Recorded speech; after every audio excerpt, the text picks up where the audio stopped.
We grow up thinking happiness is a place we arrive at one day when we've ticked all the boxes, the right job, the right home, the right relationships, the right number in the bank account. We imagine it like a final stop on a train line, a point in the future where everything is calm, certain, and safe. But life has a way of reminding us that there is no perfect station waiting for us.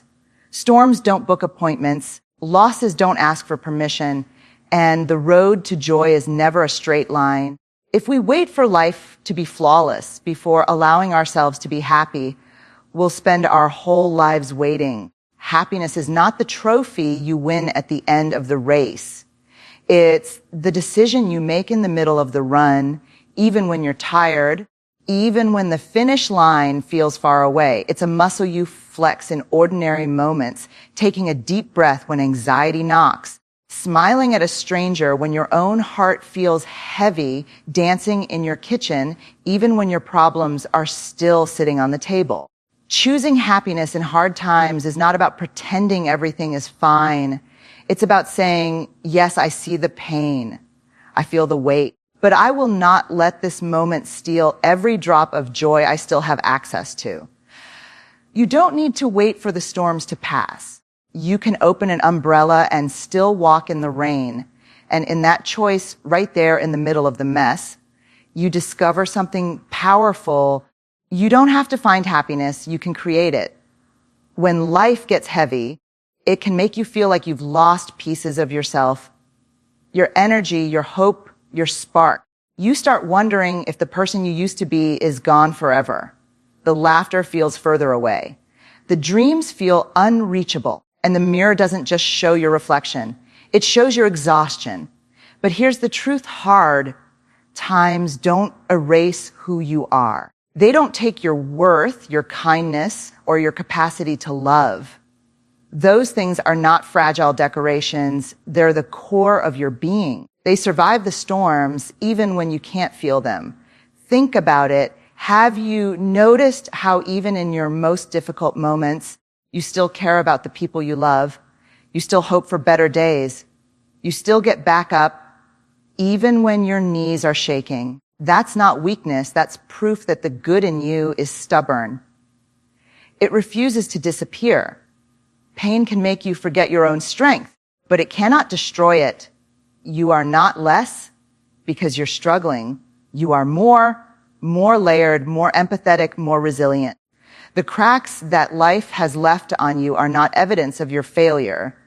They are proof you've been tested and you're still here. So push yourself to see yourself clearly again. Remember that the person who once laughed without fear, who dreamed without limits, who loved with an open heart, that person is still living inside you. They may be buried under fatigue, grief, or uncertainty, but they are waiting for you to call them back into the light. You are not broken. You are becoming. And the good in you is never negotiable. It's permanent. With ourselves. When life feels overwhelming, our minds tell us the only solution is to fix everything before we can feel better. We imagine that joy must come from grand changes. A promotion, a big move, a perfect relationship, a miracle that sweeps away every problem. But here's the secret: joy doesn't just live in the big victories. More often, it's quietly hiding in the smallest corners of your day. A warm cup of tea on a chilly morning, the smell of rain hitting the pavement, a song that takes you back to a time when you felt free, the smile of a stranger that catches you off guard. These aren't small in the way we think. They are the lifelines that keep us afloat when everything else feels too heavy to carry. Small joys are not distractions from reality. They are proof that beauty still exists within reality, even when reality is hard. In the need to with ourselves, they're like little lanterns along a dark path. Individually, they might not light the whole way forward, but together, they guide you through. Here's the thing: when we train ourselves to notice these moments with ourselves, we start realizing how much goodness we overlook when we're lost in our worries. You may not be able to solve all your problems today, but you can pause long enough to taste your food, hear your favorite melody, or watch sunlight filter through the trees. And in doing that, you remind your heart that joy is still possible. Happiness happens during hard times is built brick by brick, smile by smile, moment by moment. The little things are not less than the big things. They're the foundation you stand on while you work toward the bigger picture. So when everything feels too big to handle, shrink your focus. Look for the tiny sparks, because those sparks, they're not small. They're the start of your fire. When you're hurting, it's tempting to shove the pain down and pretend it's not there. Maybe you tell yourself to be strong, keep going. 2, stay positive. But strength is not silence. In fact, the more we bury our pain, the heavier it becomes. Your pain deserves to be acknowledged. It deserves to be named, felt, and honored, because it's real. Pretending it doesn't exist doesn't make you brave. It makes you numb. And numbness robs you not only of your sorrow, but also of your capacity for joy. Here's the tricky part of while your pain needs a voice. It doesn't deserve the microphone forever. If we let it narrate every thought, every decision, every moment of our lives, it will drone out everything else. Gratitude, hope, connection, love. Pain is a truth, but it is not the truth.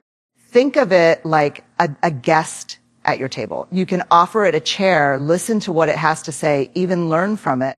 But you connect, you don't hand it the menu, you order for everyone and decide the conversation for the whole night. It has a place, but not the head of the table. Giving your pain a voice means journaling it, speaking it to someone safe, praying through it, or even just saying, or this hurts out loud to yourself.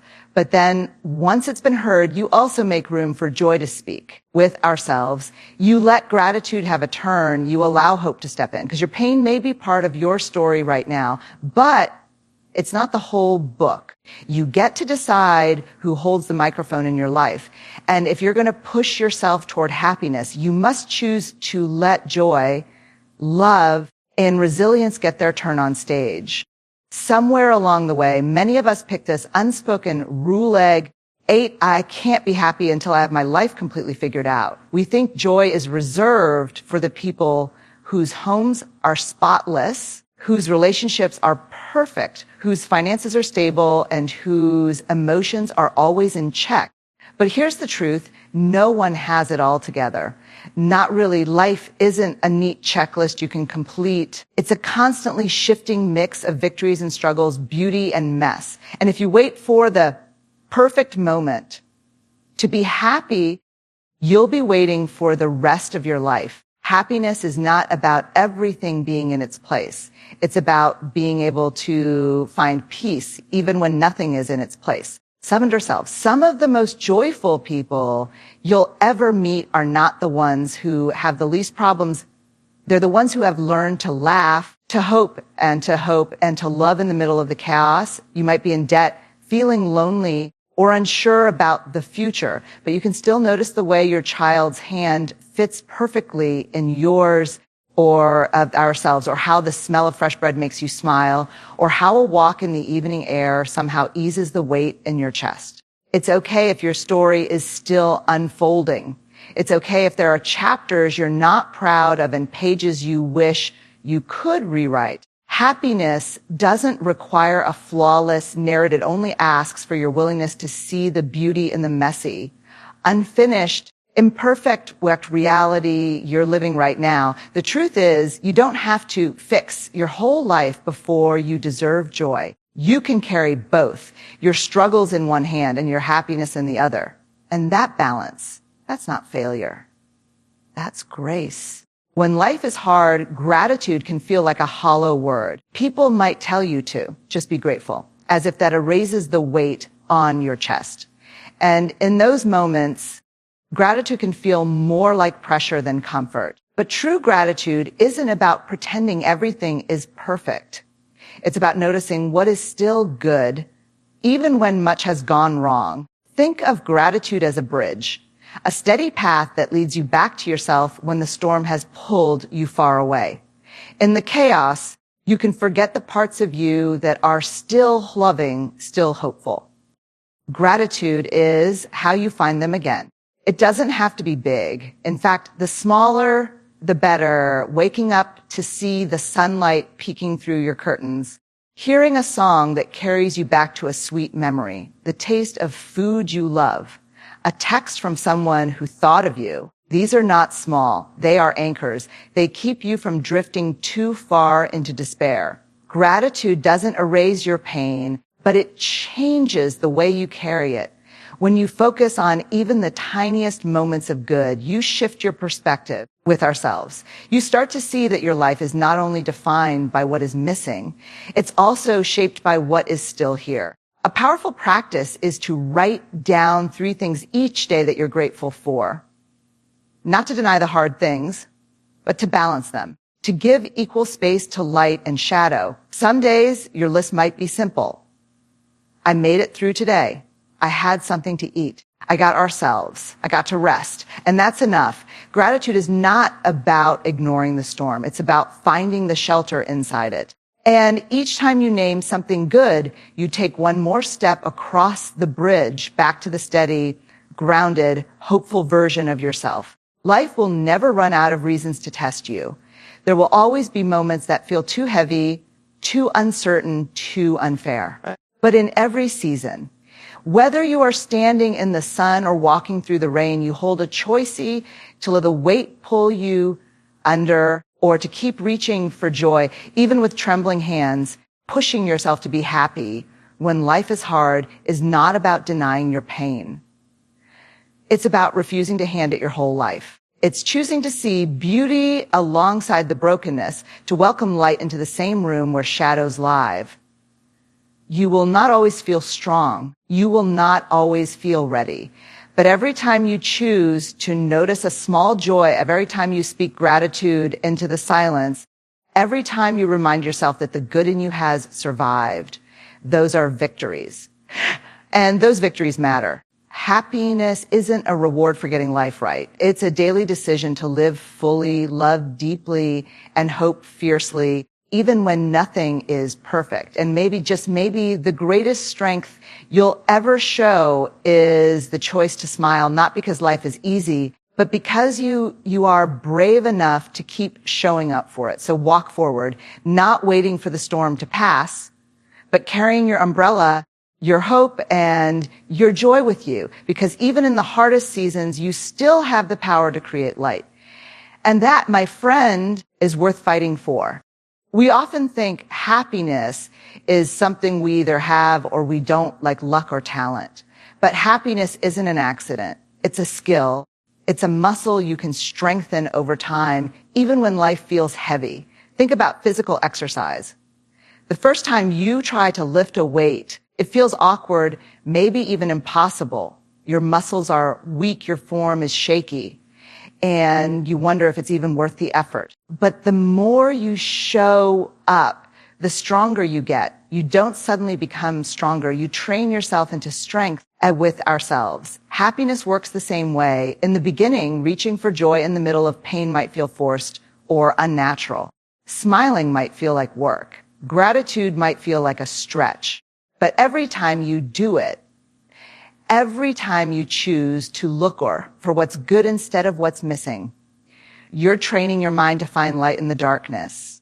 This doesn't mean you ignore your struggles. It means you refuse to let them be your only focus. You're rewiring your thoughts, selves, building emotional stamina, and teaching yourself that even on the hardest days, there is still something worth noticing, something worth holding on to. Over time, happiness becomes less of a push and more of a habit. You have to connect with ourselves. You won't have to fight as hard for it because your heart will be conditioned to look for it. And when the next storm comes, and you'll be ready, not because life got easier, but because you got stronger. The beauty of this muscle is that anyone can build it. No special background, no perfect circumstances required. Just the willingness to practice joy, even when it doesn't come naturally. And the more you practice, the more you'll realize happiness was never out of reach. It was something you could grow from the inside out all along. We often believe we have to wait until we're Healed before we can be happy. We think joy belongs to the version of us who